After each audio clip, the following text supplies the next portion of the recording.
हमारे जो वेद हैं, हमारे जो ग्रंथ हैं, उसमें प्रत्येक ग्रंथ ने इस सब का विवेचन किया है, लेकिन वो कोडेड भाषा में है और उसमें उसको किस तरीके से प्राप्त करना है वो लिखा है, लेकिन आधा हिस्सा गायब कर दिया है, क्योंकि वो जब गुरु देखे सुपात्र है तभी वो देने के लिए जाए, नहीं तो जाए ही नहीं।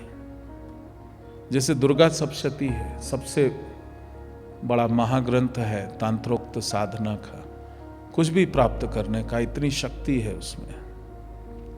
लेकिन उसमें जहां वो सारे अध्याय समाप्त होते हैं, उसमें ये कहा जाता है कि ये देवी का रहस्य जो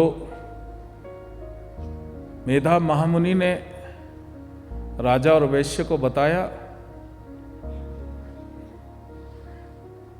और उसके बाद उन्होंने तप किया। आखिरी में लिखा है ये रहस्य उनको बताया और उन्होंने तप किया और भगवती ने आके उनको आशीर्वाद दिया। राजा ने अपना राज्य चक्रवर्ती राजा होने का वरदान मांगा और वैश्य ने आत्म साक्षात्कार का वरदान मांगा। लेकिन उन्होंने जो साधना उनको बताई वो नहीं लिखी हुई।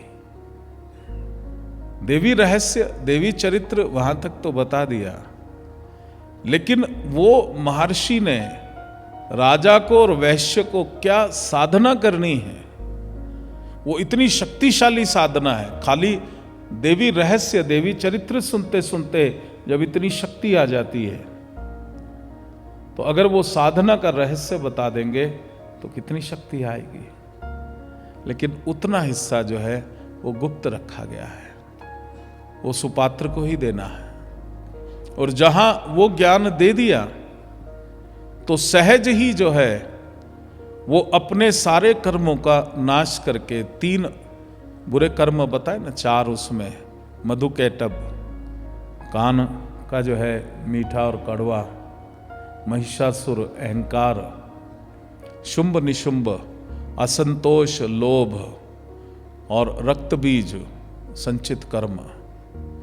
अब इनसे मुक्ति पाने का जो विधि है वो विधि नहीं है, लेकिन वो भी तुम सब लोगों को बताना है। ये सब जो भी कुछ रहस्य जो रखे गए थे सब तक पहुंचाने हैं, जिससे दुर्गा सप्तशती की सही रूप से साधना घर घर में साधक कर सके और शक्ति साधना करके वो सहज ही उन्नति को प्राप्त हो करके सद्गति को प्राप्त हो, आत्म साक्षात्कार को प्राप्त हो।